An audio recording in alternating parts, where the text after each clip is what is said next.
গোটা দেশ আজ এক হয়েছে এবং প্রত্যেকটি রাজ্য, প্রত্যেকটি শহর, গ্রাম, জেলা, উপজেলা, প্রত্যেক মানুষ আজ এক হয়েছে। আগামীকাল মক ড্রিল হতে চলেছে গোটা দেশে।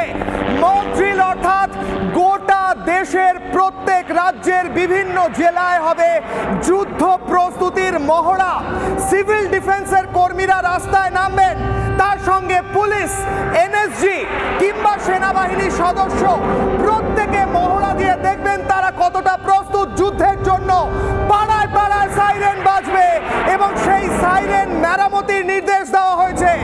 দেশ একদিকে তৈরি হচ্ছে, দেশের সিভিল ডিফেন্স তৈরি হচ্ছে, দেশের মানুষ তৈরি হচ্ছেন এবং তৈরি হচ্ছেন দেশের সেনাবাহিনী। এবং দেশের এই চরম প্রস্তুতি দেখে ভয় থরথর করে কাঁপছে পাকিস্তান। পাকিস্তানের হাঁটু কাঁপছে। পাকিস্তান বুঝতে পেরেছে রণচণ্ডী মূর্তি ধারণ করেছে ভারতবর্ষ এবং রণচণ্ডী মূর্তি ধারণ করেছে ভারতের প্রত্যেক মানুষ, ভারতের সেনাবাহিনী। মা দুর্গা বলেছিলেন খানাং খানাং মূঢ়া, অর্থাৎ একটুখানি অপেক্ষা করো। খানাং খানাং গর্জা মূঢ়া মধু যাবত পিবামিহম, অর্থাৎ যতক্ষণ আমি মধু পান করছি ততক্ষণ চুপচাপ গর্জন করো হে মূঢ়, কিন্তু তারপর আমি তোমায় হত্যা করব এবং দেবতারা পুষ্পবৃষ্টি করবেন। খানাং খানাং গর্জা মূঢ়া। একটুক্ষণের জন্য পাকিস্তানের এই ফড়ফড়ানি শুরু হয়েছিল, বন্ধ করে দিয়েছে ভারত এবং গোটা ভারত জুড়ে মক ড্রিল। আগামীকাল কি হতে চলেছে, আপনাকে কি করতে হবে, আমাকে কি করতে হবে, যুদ্ধ হলে কি হবে, কি প্রস্তুতি হবে, সমস্ত প্রশ্নের উত্তর দেবেন প্রাক্তন সেনাকর্তা থেকে, পুলিশ থেকে, এনডিআরএফ থেকে, যারা বিশ্লেষক তারা উত্তর দেবেন, যারা এক্সপার্ট তারা উত্তর দেবেন। তবে প্রথমেই ব্রেকিং, খান খান পাকিস্তান ব্রেকিং।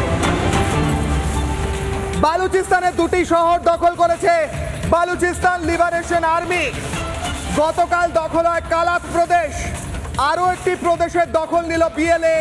একের পর এক প্রদেশ হাতছাড়া হচ্ছে পাকিস্তানের, হাতছাড়া মাঙ্গচর প্রদেশ। এই মুহূর্তে কিশলয়ের অগ্নিবাণে বিগ ব্রেকিং, কিশলয়ের অগ্নিবাণে বিগ ব্রেকিং।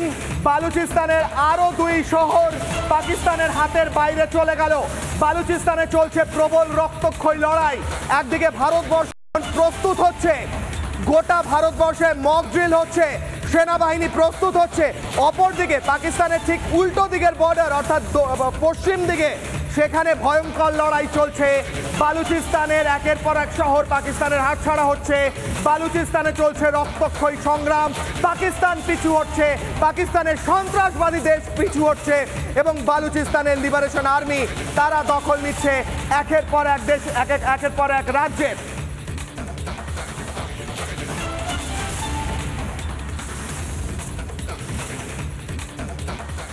অন্যদিকে ভারতের ভয়, প্রবল ভয় পেয়ে নিজেদের F-16 যুদ্ধ বিমানগুলো পাকিস্তান নিজেদের ভারত সীমান্ত, ভারতের লাগোয়া যে সীমান্ত সেই এলাকা থেকে নিয়ে গেছিল বালুচিস্তানের দিকে, অর্থাৎ পশ্চিম দিকে, পূর্ব দিক থেকে পশ্চিম দিকে নিয়ে গেছিল। কিন্তু এই মুহূর্তে ব্রেকিং নিউজ, আবারও পাকিস্তান বালুচিস্তান সীমান্ত থেকে উঠে আসছে। বালোচ বিদ্রোহীদের ভয় কাঁটা পাক সেনা। নিরাপদে নেই পাকিস্তানের F-16 বিমানগুলো। অপহরণ করা হতে পারে পাক বায়ুসেনার কর্মীদের, দখল হতে পারে পাক বিমান। বালোচ মুক্তিযোদ্ধাদের নিয়ে আশঙ্কা পাক সরকারের। কিশলয়ের অগ্নিবাণে বিগ ব্রেকিং। ভারতীয় S-400 র্যাডার এড়াতে বালুচিস্তানে রাখে পাক বিমানগুলি। পাসনি বিমান ঘাঁটিতে রাখা হয় পাক যুদ্ধ বিমানগুলিকে, লুকিয়ে রাখে। ওপরে খড়ের ছাউনি দিয়ে বিমানগুলোকে লুকিয়ে রেখেছিল পাকিস্তান। নিজেদের F-16 গুলো যদি ভারত ধ্বংস করে দেয় ভয় কাঁটা।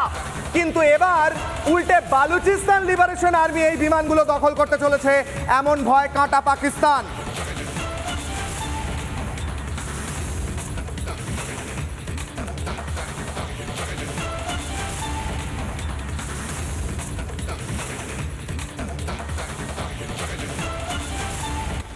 বালুচিস্তান ভেঙে পাকিস্তান থেকে আলাদা হওয়ার সময়ের অপেক্ষা।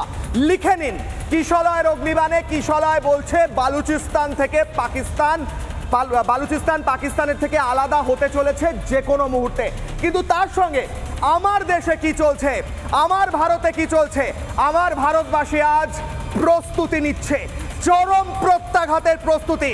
আগামীকাল গোটা দেশ জুড়ে 244টি জেলায় চলবে মক ড্রিল, অর্থাৎ আপনার আমার বাড়ির এলাকায় হয়তো চলবে মক ড্রিল। সেই গোটা লিস্ট আপনাদের দেব, কোথায় কোথায় মক ড্রিল চলবে। এই রাজ্যের বহু জায়গা রয়েছে সেখানে মক ড্রিল, এবং ইতিমধ্যে বেশ কিছু জায়গায় মক ড্রিল শুরু হয়েছে। যদি স্কুলে পড়াকালীন, ক্লাসে বসে থাকাকালীন হঠাৎ করে বোমা পড়ে, হঠাৎ করে আক্রমণ হয়, কি করতে হবে সেই মক ড্রিল করা হচ্ছে। কিভাবে কানে হাত দিয়ে বেঞ্চের নিচে বসে যেতে হবে যদি স্কুলের বাইরে আক্রমণ হয়, সেই ছবি। ভারতের প্রত্যেক স্কুল, প্রত্যেক কলেজ, প্রত্যেক জায়গায় এই মুহূর্তে শুরু হয়েছে মক ড্রিল। এবং আপনি যদি বাড়িতে থাকেন, আপনার যদি চেনা পরিচিত যারা স্কুলে পড়ে, কলেজে পড়ে, সেখানেও হয়তো হচ্ছে, এবং না হলে আপনারা দেখে নিন কিভাবে বিভিন্ন স্কুলে মক ড্রিল হচ্ছে। হঠাৎ আক্রমণ হলে কি করতে হবে, হঠাৎ যদি আক্রমণ হয় ভারতে, যদি শত্রুপক্ষ আক্রমণ করে, প্রত্যাঘাতের পাল্টা যদি রিটালিয়েট করার চেষ্টা করে, তাহলে কি করতে হবে সেই সমস্ত কিছু দেখানো হচ্ছে, শেখানো হচ্ছে সিভিল ডিফেন্স কর্মীদের। এবং এখানে সাধারণ মানুষ যারা সাধারণ মানুষ, তারা কি করবেন হঠাৎ যদি এয়ার সাইরেন বাজে, হঠাৎ যদি আকাশপথে হামলা হয়, কিভাবে প্রথমেই মাটিতে শুয়ে পড়তে হবে যাতে আক্রমণের চান্সেস কমে, পার্সেন্টেজ কমে। এবং যেহেতু ভয়ঙ্কর শব্দ হয়, তাই কানে হাত দিয়ে কিভাবে আশ্রয় নিতে হবে কোনো উঁচু জায়গা, কোনো ছাদের তলায়, কোনো শক্ত স্ট্রাকচারের তলায়, সেই সমস্ত শিক্ষা দেওয়া হচ্ছে, সেই সমস্ত ট্রেনিং দেওয়া হচ্ছে। অর্থাৎ দিস ইজ সিরিয়াস। এটা অত্যন্ত একটা সিরিয়াস জায়গায় চলে গিয়েছে, যেখানে 1971-এর পর সাধারণ মানুষকে ট্রেনিং দেওয়া হচ্ছে যে আক্রমণ হলে কি হবে। ডাল লেকে এই মুহূর্তে প্রশিক্ষণ চলছে, মক ড্রিল চলছে। যদি ডাল লেকে কোনো বিপর্যয় হয়, যুদ্ধ হয়, তাহলে কিভাবে রেস্কিউ করা হবে।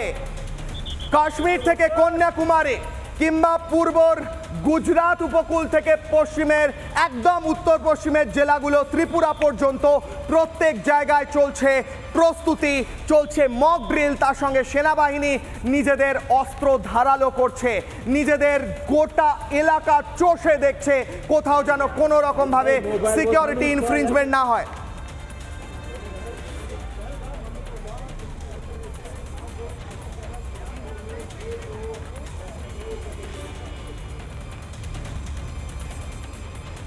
আমার দেশের মাটি, সেই মাটিকে রক্ষা করার জন্য আমি, আপনি, আমরা প্রত্যেকে যে কোনো মুহূর্তে, যে কোনো সময় প্রাণ দিতে প্রস্তুত। কিন্তু এই পাকিস্তানের সন্ত্রাসবাদী কুকুররা, এদের চাই হচ্ছে টাকা, এদের চাই সন্ত্রাসবাদের ভাগ, এবং এদের চাই একটি বিশেষ রকমের পুণ্য। ছেড়ে দিলাম সে কথা।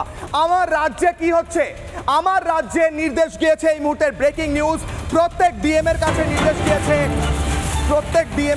নির্দেশ গিয়েছে কিভাবে মক ড্রিল হলে রাজ্যের কোথায় কোথায় মক ড্রিল হবে, কিভাবে মক ড্রিল হবে সেগুলো জানাতে হবে। আজকে সন্ধ্যের মধ্যে জেলা শাসকরা রিপোর্ট পাঠাবেন মুখ্য সচিবকে, কোথায় কিভাবে মক ড্রিল হবে, কারা কারা থাকবেন সেই মক ড্রিলে, কোন সময় মক ড্রিল হবে, কোন এলাকায় মক ড্রিল হবে, সেই মক ড্রিলে কি কি অ্যাক্টিভিটি করা হবে। প্রত্যেকটি রিপোর্ট আজকে এই খানিকক্ষণের মধ্যে পৌঁছে দিতে হবে মুখ্য সচিবকে। জেলা শাসকদের নির্দেশ দেওয়া হয়েছে। কিশলয়ের অগ্নিবাণের বিগ ব্রেকিং।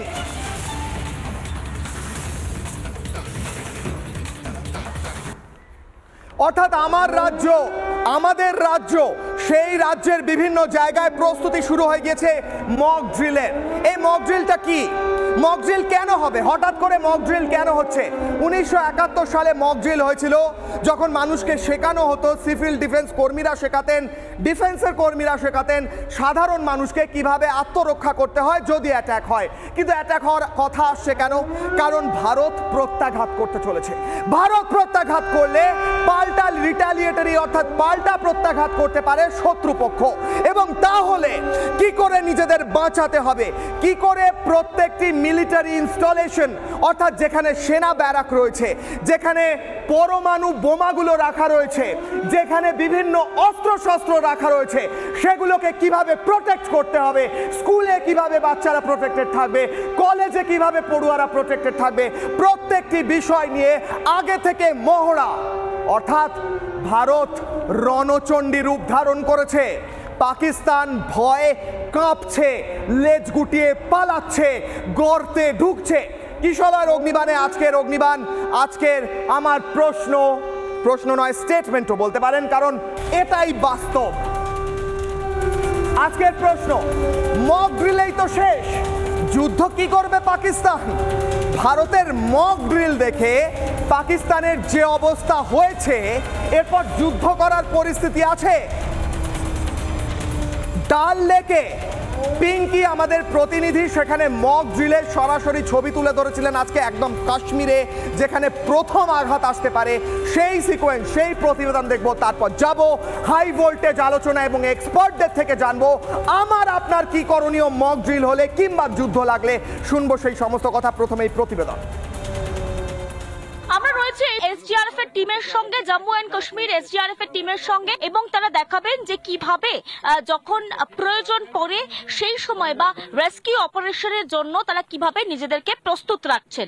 ইতিমধ্যে অফিসার্স আমাদের সঙ্গে রয়েছেন এসডিআরএফ এর তরফ থেকে, এবং দেখা যাচ্ছে প্রত্যেকটা ইকুইপমেন্টস নিয়ে তৈরি রয়েছেন। आज हमारी जो मॉक ड्रिल का मेन मोटिव जो यही है, क्योंकि कहीं पे भी कोई बोट कैप्साइज होती है, हमारे पास जो फ्लोटिंग एड्स है, हमारे पास जो रेस्क्यू इक्विपमेंट्स है, उनको यूटिलाइज करके हम यहाँ पे जो है वो ड्रिल जो है यहाँ पे मुनाकिद। গুরুত্বপূর্ণ কথা তিনি বলছিলেন যে একদম ফার্স্ট এড হিসেবে তারা পৌঁছে যান, এবং সেই জায়গায় দাঁড়িয়ে তারা আজকে জলপথে দেখাচ্ছেন মক ড্রিল। আগামীকাল এভাকুয়েশন দেখাবেন তারা কি করে যুদ্ধের সময় কিভাবে নাগরিকরা নিজেদের প্রস্তুত করবেন, কি করে এসডিআরএফ তাদেরকে সুরক্ষিত জায়গায় নিয়ে আসবেন, সেই স্থলপথের যে মক ড্রিল সেটাও আগামীকাল হতে চলেছে। তার আগে জলপথে কিন্তু হতে চলেছে, এবং সব মিলিয়ে এই মুহূর্তে বলা বাহুল্য চূড়ান্ত প্রস্তুতি সমগ্র ডাল ঝিল জুড়ে এসডিআরএফ সহ সমগ্র সিভিল ডিফেন্সের গ্রুপগুলোতে। ক্যামেরা পার্সন ওয়াসিম আহমেদের সঙ্গে পিঙ্কি অধিকারী, রিপাবলিক বাংলা, কাশ্মীর। আমার সঙ্গে স্টুডিওতে যারা রয়েছেন প্রত্যেকের সঙ্গে আলাপ করাবো। কর্নেল রাজীব কুমার শ্রীবাস্তব রয়েছেন, প্রাক্তন সেনাকর্তা। অরিত্র দত্ত বণিক রয়েছেন, অভিনেতা। সত্যজিৎ ব্যানার্জি রয়েছেন, এক্স ডিসি কলকাতা পুলিশের ডেপুটি কমিশনার। এবং অরিন্দম আচার্য রয়েছেন, প্রাক্তন পুলিশ কর্তা। প্রত্যেককে জয় হিন্দ। এবং আমার দেশ প্রস্তুত হয়েছে স্যার। আর কে শ্রীবাস্তব স্যারের কাছে যাব। আমার দেশের মানুষ প্রস্তুত হচ্ছে, দেশের প্রত্যেক স্কুলে মক ড্রিল চলছে, আগামীকাল মক ড্রিল হবে। পাকিস্তানের এই মক ড্রিল দেখেই শুকিয়ে গিয়েছে জল, কারণ পাকিস্তানকে আমরা জল দেওয়া বন্ধ করে দিয়েছি। এরপর পাকিস্তান আর কি লড়াই করবে সে কথা ছেড়ে দিচ্ছি। কিন্তু স্যার, সাধারণ মানুষ প্রশ্ন করছেন, ইউটিউব, বিভিন্ন জায়গায়, ফেসবুক কিংবা সাধারণ দর্শকরা প্রশ্ন করছেন যে মক ড্রিল কি, হঠাৎ করে মক ড্রিল কেন করা হচ্ছে, আমরা কি করব মক ড্রিলে, কি করতে হবে বলুন স্যার, সাধারণ মানুষের উত্তর কেন হচ্ছে এই মক ড্রিল? কৃষ্ণয়, শুধু আপনি নয়, আমার কাছে গতকাল থেকে 100 থেকে বেশি আমাদের কাছে কল এসছে, সব ইয়াং ছেলে মেয়েদের কল এসছে। ওরা বলছে এই মক ড্রিলটা কি, যে সব প্রশ্নটা আপনি করেছেন, ও বলছে যুদ্ধ হবে তো, তারপরে ওরা বলছে আমরা যুদ্ধে যেতে পারবো তো। এই বাংলার মাটি আবার মনে করে দিল যে আমরা নেতাজি সুভাষের অনুগামী। এই বাংলার মাটি যেটা আমাদের বিদ্রোহের ঘাঁটি আছে, এখানে সব রকমের আমাদের লোক যারা প্রাণ দিয়েছে, মাস্টার সূর্য সেন, মাতঙ্গিনী হাজরা, বা বিনয় বাদল দীনেশ হোক, বা আমাদের ক্ষুদিরাম বোস, যিনি বলেছিলেন একবার বিদায় দে মা, ঘুরে আসি। এই ইয়াং বয়, ওরকমই আমি একটা সেন্স পাচ্ছি রোড থেকে, এই স্ট্রিট থেকে চলে আসছে বাংলার মেয়ে থেকে, কি নেতাজি যে রাস্তাটা আমাদের দেখিয়েছিলেন, তুম হামকো খুন দো হাম তুমকো আজাদি দেগা। তুমি তো 26 জনের একটা বলিদান নিলে, আমরা যদি বডি কাউন্ট ওর থেকে 2 গুণ 3 গুণ 10 গুণ না করি, আমরা শান্ত হবে না। এইটাই সেন্স আছে আমাদের আজকে বাংলাদেশের, আমাদের বাংলার মাটির যে লোক আছে, ছেলেগুলো আছে, ওটাতে ওরা জিজ্ঞেস করছে মক ড্রিলটা কি, রাইট? ওই মক ড্রিলটা আমিও পার্টিসিপেট করেছিলাম। আমার মনে আছে 1971 যুদ্ধে যখন ব্ল্যাক আউট হয়ে যেত, যখন সাইরেন বেজে যেত। ব্ল্যাক আউট মানে কি স্যার? পুরো এলাকা অন্ধকার। কেন অন্ধকার হয় স্যার? কেন পুরো এলাকা অন্ধকার করে দেওয়া হয়? মানে তাতে কি লাভ হবে? যুদ্ধের সময় গোটা এলাকা অন্ধকার, এটাও হবে মক ড্রিলে, গোটা এলাকা ব্ল্যাক আউট হবে, সাইরেন বাজবে কেন? 1971 and 2025 এর মধ্যে অনেক তফাৎ আছে। আগে এরকম আমাদের সোশ্যাল মিডিয়া প্ল্যাটফর্ম ছিল না, স্যাটেলাইট ছিল না, এখন যুদ্ধ হতো রাত্রিবেলা। আর ওই ট্র্যাডিশনটা আপনার রাত্রি যুদ্ধের জন্য তৈরি করা হচ্ছে, কি যদি রাত্রিতে যদি আমাদের উপরে যদি কোনো হাওয়াই হামলা হয়, কোনো ড্রোন আসে, কোনো ইউএভি হয়, বা কোনো যদি আমাদের উপরে মিসাইল ল্যান্ড করে, যদি কোনো জায়গা আমাদের ক্ষতি হয়, ওরা যদি কোনো বিল্ডিং ভেঙে যায় বা কোনো মানুষ মরে যায়, আমরা কি করে রিয়েক্ট করব যখন কোনো লাইট থাকবে না? কিন্তু আমার মনে হয় এই যুদ্ধটা সবার সামনে হবে, পুরো বিশ্বের সামনে হবে, আমরা দেখাতে পারবো। আমাদের S-400 কি এরকমই বসে আছে নাকি? ইগলা মিসাইল এরকমই বসে আছে নাকি? এয়ার ডিফেন্স এরকমই বসে আছে নাকি? আমাদের 780টা ডিস্ট্রিক্টের মধ্যে শুধু 2244টা ডিস্ট্রিক্টে আপনার মক ড্রিল করেছে। কেন? আপনি দেখুন আমাদের পশ্চিমবঙ্গের 17টা ডিস্ট্রিক্টে মক ড্রিল হচ্ছে। কেন? কেন আমরা বিশ্বাস করতে পারছি না যাদেরকে আমরা মুক্তি দিলাম যে বাংলাদেশ।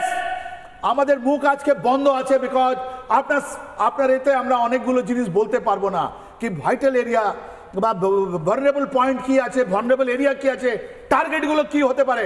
কেন যে এই বাংলাদেশে যারা লোক আছে ওখানে মৌলবাদী, ওরা এই আমাদের কথাগুলো অ্যাডভান্টেজ নিয়ে নেবে, আর ওর জন্য জানেন কি করবে? ওরা সাবোটাজ করবে। যারা সেই পয়সা নিয়ে বাংলাদেশের যে বাংলাদেশকে আমরা স্বাধীন করিয়েছি তারা আমাদের উপর দাগাবাজি করছে। এক সেকশন, একটা পক্ষ, তাই তো? আমি একটা জিনিস দেখাই স্যার, তারপর আমি প্রত্যেকের কাছে যাব। আমাদের প্রতিনিধি পিঙ্কি একটা বিশেষ প্রতিবেদন পাঠিয়েছে যেখানে দেখাচ্ছে যে আমাদের আর্মিকে, আমাদের সেনাকে পাকিস্তানের বর্ডারে যেতেই হবে না, দুটো ড্রোন পাঠিয়ে দেব, ড্রোন থেকে ধাই ধাই গুলি চলবে, ধ্বংস হবে পাকিস্তান। মক ড্রিল তো করছি, সেই থেকে পাকিস্তানের অবস্থা খারাপ। আর তারপর এই ড্রোন পাঠালে কি হবে? পাকিস্তান এবং পাকিস্তানের যারা সমর্থক বাংলাদেশে বসে আছেন তারা আজকে দেখুন, দেখে এনজয় করুন ভারতের শক্তিটা। দেখুন পিঙ্কির প্রতিবেদন। আপনারা কি জানেন ভারতীয় সেনাতে একটি ড্রোনকে বাজ পাখির সঙ্গে তুলনা করা হয়? সেই বাজ পাখি, যে বাজ পাখি শত্রু দেশ আমাদের দেশের দিকে চোখ তুলে তাকালে, চোখ রাঙালে চোখ উপরে পর্যন্ত নিতে পারে, সেই বাজ পাখির নাম মাল্টিপারপাস অক্টাকপ্টার। ভারতীয় সেনার মেশিন ম্যান নায়েব সুবেদার বরিন্দর সিং, যার হাত ধরে এই পুরো প্রজেক্টটা তৈরি হয়েছে, অর্থাৎ আত্মনির্ভর সেনার নিজের ড্রোন, সেই বরিন্দর সিং আমাদের সঙ্গে রয়েছে। আমরা কথা বলছিলাম উড়তা कैसा है ये, कैसा काम करते हैं, दिखा सकते हैं आप? क्या दिखाइए कैसा होता है ये पूरा?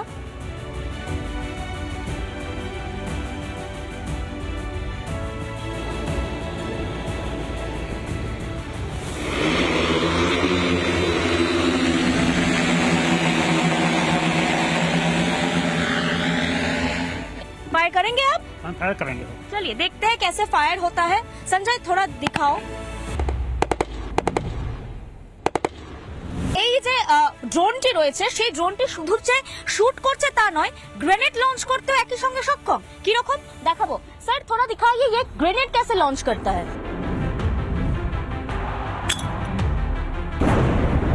ক্যামেরার সঞ্জয়ের সঙ্গে পিঙ্কি অধিকারী, রিপাবলিক বাংলা। আমি অরিন্দম স্যারের কাছে আসবো। যুদ্ধ প্রস্তুতি চলছে শুধু না, সম্পূর্ণ হয়েছে। ভারত রণচণ্ডী মূর্তি ধারণ করেছে। এই একটা ড্রোন পাঠিয়ে দিলে ধ্বংস হয়ে যাবে, গুলি চলবে, বোম পড়বে, এই ড্রোনেই কাজ কমপ্লিট। কিন্তু সে কথা ছাড়লাম। স্যার আপনি প্রাক্তন পুলিশ কর্তা, আমি প্রত্যেকের কাছে যাওয়ার আগে প্রশ্ন করব, মক ড্রিল শুরু হবে কালকে স্যার, আমাদের কি করণীয়? মানুষ প্রশ্ন করছেন মক ড্রিলে কি হবে, কেন হঠাৎ মক ড্রিল, কিভাবে সবক শেখাবো আমরা পাকিস্তানকে? বলুন স্যার। দেখুন, ইন্ডিয়া গভর্নমেন্ট আমাদের সাধারণ মানুষের জন্য কত চিন্তা করে। আমার মনে পড়ে যে 1971, তখন তো আমরা স্কুলে পড়ি, মানে কলেজে ঢুকবো, সেই সময় মক ড্রিল আমরা দেখেছিলাম যে সেই সময় হঠাৎ অন্ধকার হয়ে যাচ্ছে, কোথায় আমরা ঢুকবো, কোন ক্লাবে ঢুকবো, কিভাবে আমরা লুকাবো, কিভাবে আমরা হামাগুড়ি দিয়ে আমরা এগিয়ে যাব, এইগুলো আমাদের এনসিসির থ্রু দিয়ে আমাদেরকে জানানো হয়েছিল। প্লাস বিভিন্ন জায়গায় আমার মনে আছে আজও যে ব্যারাকপুরে বোধহয় একটা বোম পড়েছিল, মনে হয় যে ব্যারাকপুরে বোধহয় আমার স্মৃতি আজও মনে আছে যে কিভাবে ফ্লাইট ঠুকছে, কিভাবে ছুটে যাচ্ছে, মানুষ দেখছে। এবং কিশোরে তোমাকে আমরা বলি, ইন দ্য ইয়ার 1971 আজও আমার মনে পড়ে, রাম চ্যাটার্জি বলে একজন মন্ত্রী ছিল, উনি তখন মুভমেন্ট করেছিল পেট্রাপোল বর্ডার দিয়ে আমরা যুদ্ধে যাব, এবং আমরা কলেজের বহু স্টুডেন্ট তখন আমরা যুদ্ধে যাব, মুক্তিযুদ্ধে যাব বলে আমরা এগিয়ে চলেছিলাম। যেহেতু আমরা ছোট ছিলাম বয়সে, আমাদেরকে তাড়িয়ে দেওয়া হয়। আজকেও কিন্তু আমি দেখতে পাচ্ছি ভারতবাসীরা উদ্বুদ্ধ হয়েছে। আমি থ্যাংক জানাই ইন্ডিয়া গভর্নমেন্টকে, থ্যাংক জানাই। এবং আপনারা জানেন যে গতকালকে রাত 1:30টার সময় আজকে গ্রিসের যে জাতিসংঘের একটা প্রধান আজকে যে আলোচনা হয়েছিল, লুকিয়ে পাকিস্তান চোরের মতো একটা করেছিল, ওখানে আপিল করেছিল যে ভারতকে আপনারা একটু থামান, পিছলে তুমি কি জানো রেজাল্ট? ওখানে কি নির্লজ্জভাবে পাকিস্তানকে আজকে ব্যাকেট করে দিয়েছে। আজকে জাতিসংঘের প্রধান যিনি ওখানে ছিলেন, আপনি বলুন, ওখানে দেখুন ডিক্লেয়ার করেছে এটা রিলিজিয়ান অ্যাটাক। আপনি স্বীকার করতে পারেন যে এটা রিলিজিয়ান অ্যাটাক নয়, চুপ করে বসে আছে। আবার দুটো প্রশ্ন করেছে কি লস্করি তৈবার এগেইনস্টে আপনারা এখন পর্যন্ত কি অ্যাকশন নিয়েছে? No answer. আমি বলতে চাচ্ছি খুলে দিয়েছে পাকিস্তান গতকালকে রাতে। কেন আমি আজকে বলছি, শেষ করছি, যে জলে হচ্ছে কুমির, ডাঙায় বাঘ, আর গাছে হচ্ছে কি গোখরো সাপ। পাকিস্তান যাবে কোথায়? চতুর্দিক থেকে আজকে সারাউন্ডেড করে ফেলেছে। আর জল চুক্তি থেকে শুরু করে জলেই তো শেষ হয়ে যাচ্ছে ওরা। পাকিস্তানের জনগণ আজকে বিক্ষোভ শুরু করে দিয়েছে যে তোমরা কেন ইন্ডিয়ার সাথে লড়াই করতে গেলে, আমাদের জল দাও। অতএব এই ক্ষেত্রে আমার মনে হচ্ছে যে ইন্ডিয়া গভর্নমেন্ট যেভাবে আজকে প্রসিড করছে এবং চিফ সেক্রেটারি অফ এভরি স্টেটকে যে ইনফরমেশনটা দিয়েছে যে এই মক ড্রিলটা হচ্ছে কি মহড়া দেওয়া যে কিছু আগে হলে আমরা কিভাবে বাঁচবো, আমাদের প্রতিবাসী কি করে বাঁচবে, আমাদের তাদের পাশে কি করে দাঁড়াতে হবে, কি করে যেন প্যানিক সৃষ্টি না হয়। আরেকটা তোমাকে বলে দিই, স্নিপার সেল থেকে সতর্ক করতে হবে চায়না, পাকিস্তান এবং বাংলাদেশ। এরা যে আমাদের পশ্চিমবঙ্গে বিভিন্ন জায়গায় আজকে গর্তে লুকিয়ে আছে এবং ইন ডিসগাইজ যে আজকে ভারতের লড়াইয়ের সাথে যে তারা আজকে পাকিস্তানকে সাপোর্ট করছে। কিশোরায় আমি বলি, আপনাদের এনআইএ খোঁজ করতে হবে না যে তারা কারা আজকে ভারতের শত্রু। আপনারা শুধু আজকে ফেসবুক গুলো দেখুন, যারা আজকে ফেসবুকের মধ্যে আজকে পাকিস্তানকে সাপোর্ট করে আজকে লিখছে, শুধু তাদেরকে অ্যারেস্ট করার ব্যবস্থা করুন। একদম ঠিক, কিন্তু আপনি খুঁজবেন না আজকে যেভাবে ফেসবুকে। আপনি স্যার, আমার একটা প্রশ্ন, কালকে আমাদের কি করতে হবে? মানুষ প্রশ্ন করছেন মক ড্রিলটা কি? একদম সাধারণ না, আমি প্রথমে আসি তারপর আসি স্যার আপনাকে। স্যার অরিন্দম স্যার, আমরা যেটা জানি মক ড্রিলটা হচ্ছে কি একটা মহড়া দেওয়া। যুদ্ধের আগে যদি যুদ্ধের সাইরেন বাজে, আমাদেরকে কি করতে হবে যাতে প্যানিক সৃষ্টি না হয়, যাতে সমস্ত জায়গায় আমরা লুকাতে পারি, আমাদের প্রতিবেশীদের যেন আমরা ঠিক সেফ গার্ড করতে পারি, এবং স্টুডেন্ট থেকে শুরু করে এনসিসি থেকে শুরু করে প্রত্যেক আজকে এগিয়ে আসতে পারে।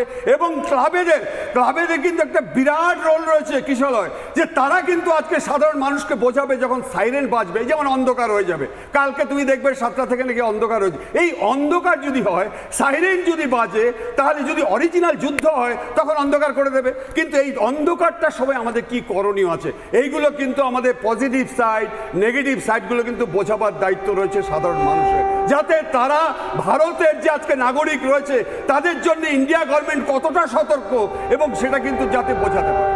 বেশ, অনেক ধন্যবাদ। আমি সত্যজিৎ স্যারের কাছে যাব। স্যার, আমাদের কলকাতার যে সাইরেনগুলো কাজ করছিল না, সেই সাইরেনগুলো রিপেয়ার করা হচ্ছে। এই রাজ্যের বিভিন্ন জেলায় যেখানে মিলিটারি ইনস্টলেশন রয়েছে সেখানে মক ড্রিল হবে, সিভিল ডিফেন্সের কর্মীরা করবেন এবং তার সঙ্গে সঙ্গে পুলিশেরও ভূমিকা থাকবে। পুলিশের থেকেও নোটিফিকেশন এসছে, মুখ্য সচিব বৈঠকে উপস্থিত ছিলেন। স্যার, আপনি প্রাক্তন ডিসি, আপনার সেই এক্সপিরিয়েন্স রয়েছে এবং 1971-এর যুদ্ধ আপনি দেখেছেন। স্যার বলুন, কালকে মানুষের কি করণীয়? যুদ্ধের এই চরম প্রস্তুতিতে কি হতে চলেছে কাল? অ্যাকচুয়ালি কিশোর হয়, আমার এত গলার আওয়াজ নেই, আমি আস্তে আস্তে বলছি। ব্যাপারটা হচ্ছে হোয়াট ইজ মক ড্রিল। সাধারণের প্রশ্ন, মক ড্রিলটা কী জিনিস? মক ড্রিলটা হচ্ছে কিছু মহড়া এবং শারীরিক ব্যায়াম, যেগুলোর মাধ্যমে যে কোনো সময় আপনি সুস্থভাবে প্রতিরক্ষা, যদি কোনো রকম অ্যাটাক হয়, কোনো রকমভাবে দেখছেন যে সামনে কোনো ডেঞ্জার আসছে, সেখান বিপদ থেকে আপনাকে মুক্ত করা যেতে পারে। অর্থাৎ আপনার যে কোনো সময় দেখা যেতে পারে যুদ্ধের সময় যে কোনো একটা সাইরেন বাজলো। সাইরেনটা সম্বন্ধে এখনকার যারা ছেলেরা এই সাইরেনের আওয়াজটা শোনেনি, আপনাদের চ্যানেলে শোনানো হচ্ছে সাইরেনের আওয়াজ। 71-এ আমরা তো মালদাতে, তখন মালদা কলেজে পড়াশোনা করি, আমার তখন 71-এ 3rd ইয়ার। তো এই সাইরেনের এই যে আওয়াজটা এখনকার যে যারা নতুন বাহিনী প্রজন্ম, তারা কিন্তু এই সাইরেনের আওয়াজটা শুনতে পায়নি। আরেকটা কথা আপনি জিজ্ঞাসা করলেন যে রাত্রে যদি সাইরেনের আওয়াজ হয়, ব্ল্যাক আউটটা কী জিনিস, সেটা আপনি জিজ্ঞাসা করেছিলেন কিশোর। ঠিক, হ্যাঁ, ব্ল্যাক আউটটা কী জিনিস সেটা সাধারণের জানা দরকার আছে। ব্ল্যাক আউটটা হচ্ছে, দেখবেন আপনি যদি একটা শহরের মধ্যে সবসময় আলো জ্বালানো থাকে, তাহলে বিদেশিরা যখন অ্যাটাক করবে সেই আলো দেখে দেখে তারা সেই সব জায়গায় বম ড্রপ করবে। আপনি যদি একটা সুনির্দিষ্টভাবে ব্ল্যাকআউট করে দিতে পারেন, কন্ট্রোলে বলে, এটা সামরিক বিভাগের কন্ট্রোলে থাকে, কন্ট্রোলে বলে যদি ব্ল্যাক আউট করে দিতে পারেন তাহলে কিন্তু ওরা খুঁজে পাবে না যে কোনটা ইম্পর্টেন্ট জায়গা, কোনখানে আমরা ফেলবো বোম, কোনখানে কি করব। এর আগে যেটা বলা হচ্ছিল সেটা অনেক সময় দেখা যায় যে মাঠের মধ্যে আলো জ্বালিয়ে রাখা হয়, ফাঁকা মাঠে, অর্থাৎ ফাঁকা মাঠে আলো জ্বালানো রয়েছে। স্যার আমি বোঝার চেষ্টা করছি দর্শকদের জন্য, আমি একবার বোঝার চেষ্টা করছি, গোটা এলাকা অন্ধকার করে দেওয়া হলো, মধ্যখানে একটা ফাঁকা মাঠে আলো জ্বালিয়ে দেওয়া হলো। বেশ, কেন আলো জ্বালানো হলো? অর্থাৎ ওখানে ওই ফাঁকা মাঠেই ওরা বোমটা ফেলবে, এসে ভুল জায়গা বোমা ভুল জায়গায় ফেলবে। এবং দ্বিতীয় কথা, আরেকটা কথা হচ্ছে এই মক ড্রিলের মাধ্যমে আমরা কি শিখি, একটা ডিসিপ্লিন শিখি। কি ডিসিপ্লিন? যে আপনাকে কিভাবে শুতে হবে যখনই সাইরেনের বাজলো, ধরুন আপনি রাস্তার উপরে আছেন, আপনি কোনো বড় জায়গা পাচ্ছেন না, আপনি এই পেটের উপর ভর দিয়ে শোয়া এবং কানগুলোকে বন্ধ করে দেওয়া, এবং যাতে ছবিটা চলছে স্যার, ছবিটা চলছে আপনি যখন বলছেন। আচ্ছা, ওকে, অর্থাৎ শুয়ে যাওয়া, শুয়ে গিয়ে উপর হয়ে শুয়ে যাওয়া, পিঠটা উপরের দিকে থাকবে এবং কান দুটো শব্দের জন্য বন্ধ করে দেওয়া হবে, যাতে বুঝতে পারা যায় যদি কোনো রকম হিট হয় কানে যেন আপনার শব্দ না যায়। এবং যদি স্প্লিন্টার্স হয়, স্প্লিন্টার্সগুলো মোটামুটি 3/4 অ্যাঙ্গেলে যখন বেরোবে সেগুলো আপনার মাথা কিংবা বডির মধ্যে যেন না বিঁধতে পারে, স্প্লিন্টার্সগুলো, বোমের স্প্লিন্টার্সগুলো। এইটার হচ্ছে কারণ। আর আরেকটা কারণ হচ্ছে এটা কারা করায়, সিভিল ডিফেন্সের মাধ্যমে এগুলো শেখানো হয়। আগে এনসিসিতে খুব সামান্য শেখানো হতো, আমি ওয়েস্ট বেঙ্গল বেস্ট ক্যাডেট ছিলাম, আমাদের খুব সামান্য শেখানো হয়েছিল দিল্লিতে, কিন্তু পুরোপুরি এগুলো শেখানো হয়নি। দ্বিতীয় কথা হচ্ছে আমাদের পুলিশ বাহিনী, একটা কথা বললেন না পুলিশ বাহিনীর কি কাজ বলেছিলেন তো, পুলিশ বাহিনীর কাজ কয়েকটা বলে দিই। ধরুন আমি যেমন ডেপুটি কমিশনার ছিলাম, ধরুন আমি একটা থানার ওসি কিংবা ডেপুটি কমিশনার, আমার যে ইম্পর্টেন্ট যে জায়গাগুলো রয়েছে সেই ইম্পর্টেন্ট জায়গাগুলোকে কভার করা। কীভাবে কভার করা? ধরুন আমি যখন ওসি চিতপুর ছিলাম তখন কীভাবে আমার যে জলের জায়গা টালা ট্যাঙ্ক, সেইটা আমার খুব ভাইটাল ইনস্টলেশন। এই ভাইটাল মানে যাতে আকাশ থেকে দেখা না যায়, ক্যামোফ্লেজ করে দেওয়া, কোনো আলো জ্বলবে না, কিন্তু আমাদের প্রোটেকশন পুরোপুরি থাকবে। এবং যদি যারা স্লিপিং সেল থেকে যদি এগিয়ে আসে তাদেরকে কলকাতা পুলিশের কনস্টেবলরা তাদেরকে ধরতে পারবে, এবং একজন করে ডিডি কনস্টেবলস মানে স্পেশাল ডিটেকটিভ ডিপার্টমেন্টের কনস্টেবল ওখানে ডিপুট করা হতো। আমি যখন যুদ্ধ শুধু বাইরে নয় স্যার, এটা ভিতরে, একটা কথা কি চলে মাথায় রাখতে হবে, যদি তারা কি দেখবে, যদি একটা ভাইটাল ইনস্টলেশনে যদি আমরা তাকে ড্যামেজ করে দিতে পারি তাহলে কিন্তু লক্ষ লক্ষ লোক জল পাবে না, লক্ষ লক্ষ লোক বিষক্রিয়ায় মারা যাবে। তো সুতরাং যদি তালা ট্যাঙ্কের উপর একটা বোম ফেলে দেয়। দ্বিতীয় একটা কথা বলি, আরেকটা কথা, পুলিশের কি কাজ, পুলিশের যেটা অফিসারদের কাজ সেটা হচ্ছে তার এলাকার মধ্যে কটা হাসপাতাল আছে, কটা নার্সিংহোম আছে, অ্যাম্বুলেন্সের কোথা থেকে আমি ডাক দেবো, অ্যাম্বুলেন্সগুলোকে কভার করা কত দূরত্বের মধ্যে, এবং প্রত্যেকের ড্রাইভারদের ফোন নাম্বার, ড্রাইভারদের আমি বলছি না শুধু অ্যাম্বুলেন্সের কন্ট্রোল রুম বলছি না, ড্রাইভারদের ফোন নাম্বার রাখা। তাদেরকে যদি বলা হয় ধরুন গড়িয়াহাটে আমার দরকার, আমি সাথে সাথে তাকে গড়িয়াহাটের অ্যাম্বুলেন্সকে দ্রুত যাতে তাকে আনা যায়। স্যার আমি একটু হোল্ড করাবো, আমার কাছে একটা ব্রেকিং নিউজ আছে। আচ্ছা বলুন। হ্যাঁ, ইনজিওর্ডকে যেন তারা আমরা দ্রুত নিরাপদ জায়গায় পৌঁছতে পারি তার ফর দ্য ট্রিটমেন্ট। একদম, আমি এই মুহূর্তে একটা ব্রেকিং নিউজ দেব। বালুচিস্তান থেকে আবারও ব্রেকিং নিউজ উঠে আসছে। বালুচিস্তান আলাদা হতে চলেছে, বলে দিয়েছিলাম কিশোলার অগ্নিবাণে আলাদা হতে চলেছে বালুচিস্তান। বালুচ মুক্তি সেনার হামলায় নিহত 3 পাক সেনা। গাদার এলাকায় পাকিস্তানি উপকূলরক্ষী বাহিনীর গাড়িতে হামলায় 3 পাক সেনাকর্মীর মৃত্যু। পাকিস্তান সেনাকে হুঁশিয়ারি বালুচ মুক্তি সেনার। জিওয়ানি এলাকায় নজরদারি না চালানোর হুঁশিয়ারি। ত্রিশূল আক্রমণের মুখে পাকিস্তান, আর কোনো পালানোর পথ নেই। ভারতের চক্রবুহে পাকিস্তান, নিজেদের অধিকার ছিনিয়ে নিচ্ছে বালুচিস্তান। প্রত্যাঘাতের জন্য প্রস্তুত আফগানিস্তানও। বালক সেনা লড়াইয়ে ঢুকছে পাকিস্তান। ভারতের সঙ্গে নারীর সম্পর্ক বালুচিস্তানের, অর্থাৎ একদিকে বালুচিস্তান, একদিকে আফগানিস্তান, আর এদিকে ভারত। পাকিস্তান ধ্বংস হচ্ছে, পাকিস্তানের অবস্থা খারাপ হচ্ছে। ভারত চরম হুঁশিয়ারি দিচ্ছে। বালুচিস্তানে রক্তক্ষয়ী লড়াই চলছে, কোণঠাসা পাকিস্তান।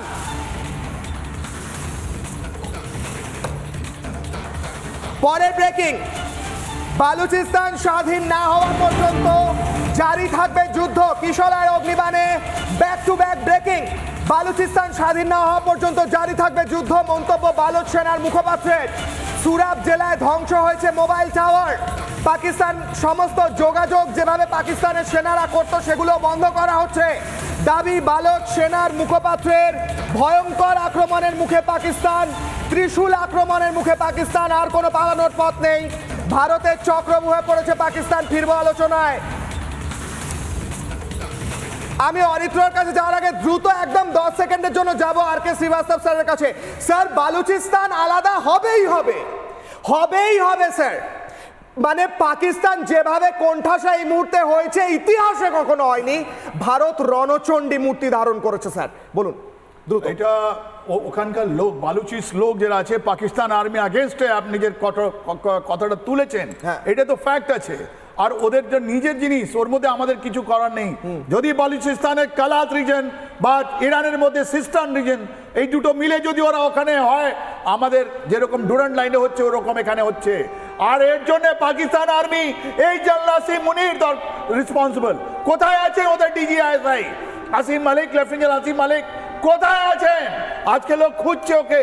ওরা যদি ক্ষমতা থাকে তাহলে নিজের দেশে ঘুরে আসো বালুচিস্তানে, তুমি বুঝতে পারবে কি পাকিস্তান আর্মি কোথায় আছে আজকে ডেটে। ওরা কোনো জায়গায় নেই, ওরা শুধু পাঞ্জাবে একটা কোনো জায়গা লুকিয়ে আছে, ওরা বেরোতে চাইছে না। মানে বালুচিস্তানে পাকিস্তান আর্মি থাকতেই পারছে না, ওদের কোণঠাসা করে দিয়েছে। দেশে ওরা খৈবর পাখতুনখোয়াতে থাকতে পারছে না। ওদের যারা এমপি আছে ওখানে পার্লামেন্টে বলছেন যে আজকে এত বড় দিন, কেউ নেই ওখানে ইসলামাবাদে। আর একজন এমপি তো বললেন, এই তো মোদিজি আমার মৌসার বা মৌসি ছেলে নয়, আমাকে তো লন্ডনে যেতে হবে, উনি তো যুদ্ধটা ছাড়বেন না। এইটা ওনাদের পার্লামেন্টে কথা হচ্ছে। যখন ওদের পার্লামেন্টের এমপি গুলো বলছে আমি লন্ডন পালিয়ে যাব, এত ভয় কেন? এত ভয় এমপি বলছে যে আমরা যুদ্ধ লাগলে পালিয়ে যাব লন্ডনে, তাহলে সারেন্ডার করো, সারেন্ডার করো। এবং একজন সাংবাদিক জিজ্ঞেস করেছে যে প্রধানমন্ত্রী, ভারতের প্রধানমন্ত্রী মোদিকে একটু বেশি করে ফেলছেন। উনি বলছেন মোদি তো আমার পিসির ছেলে নয় যে আমি বললে থেমে যাবে। এই হচ্ছে ভয় স্যার, এই ভয়। কালকে আমরা সেই বাইট দেখিয়েছি, ভয় কাঁপছে। আর আরেকজন, আমি অরিত্র একটা ছবি দেখাই তারপর তোমার কাছে আসছি। পাকিস্তানের ন্যাশনাল অ্যাসেম্বলিতে একজন বলছে এখানে যারা বসে আছে আমার তাদের ওপর কোনো ভরসা নেই, বলেছে হেঁটে বেরিয়ে চলে গেল। পাকিস্তানের নিজেদের রাজনৈতিক নেতাদেরই সরকারের প্রতি জিরো ভরসা। দেখুন সেই ছবিটা দ্রুত।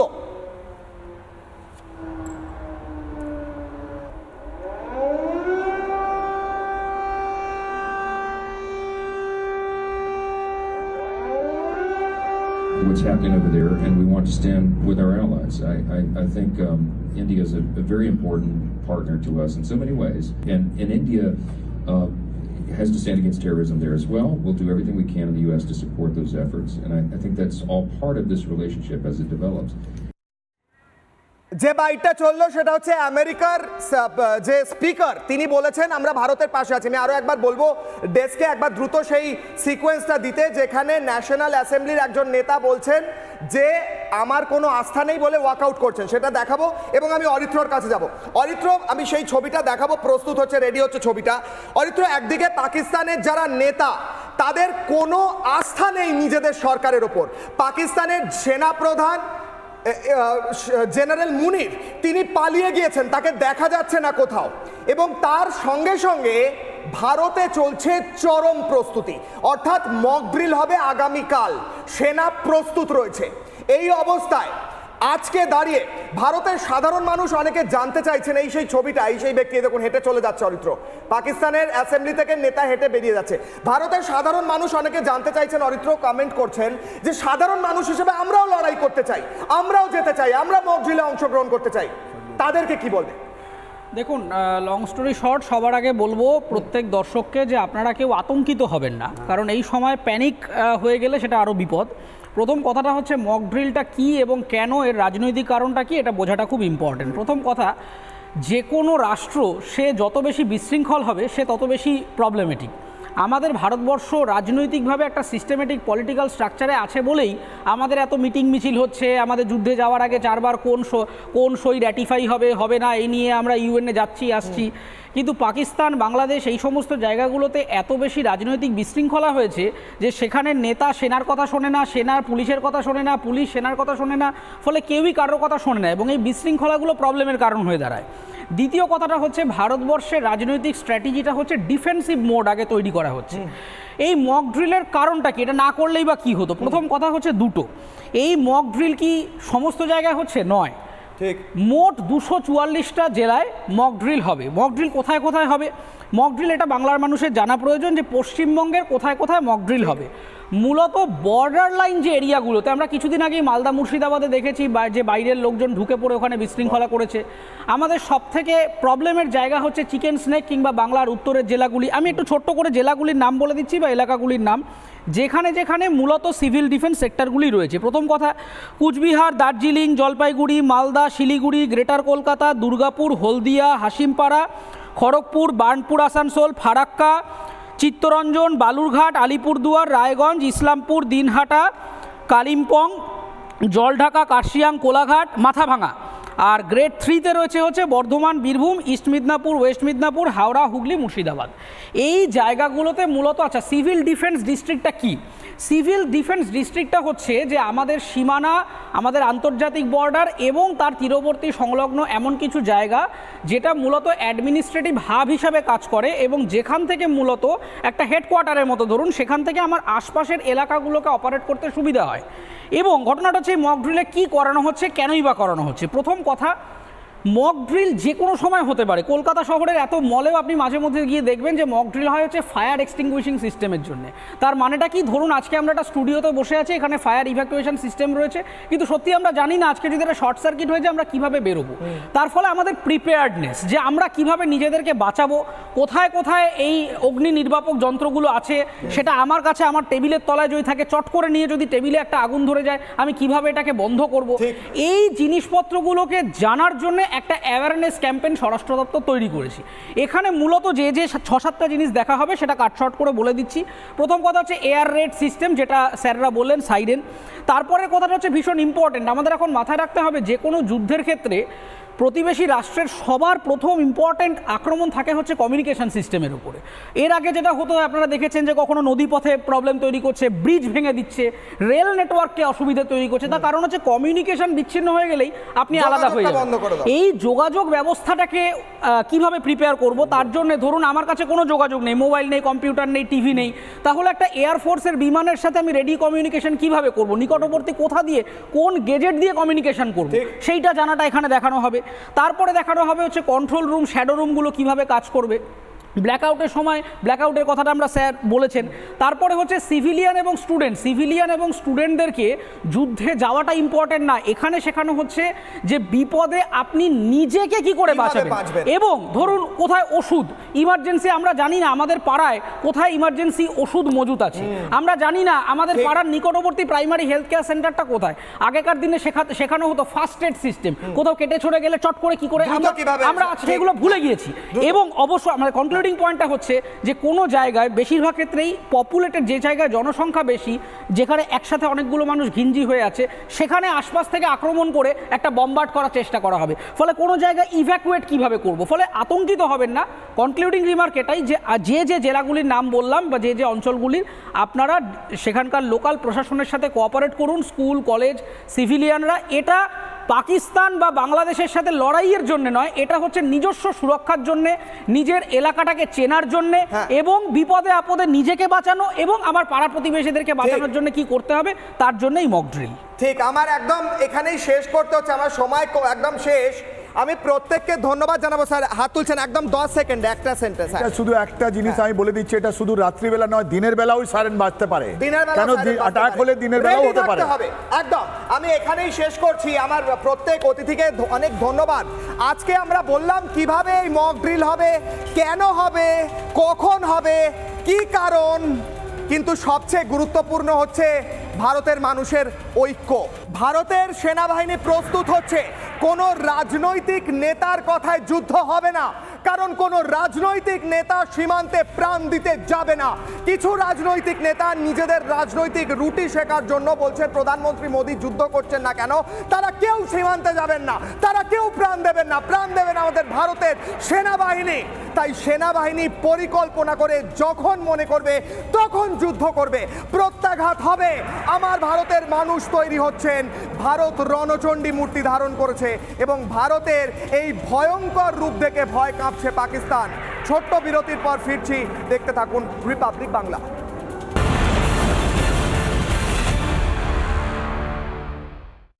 নানা ধরনের কন্টেন্ট দেখার জন্য লাইক করুন, শেয়ার করুন আমাদের ফেসবুক পেজ, সাবস্ক্রাইব করুন আমাদের ইউটিউব চ্যানেল। পাশাপাশি অন্যান্য ব্রেকিং নিউজের জন্য অবশ্যই চোখ রাখুন রিপাবলিক বাংলায়।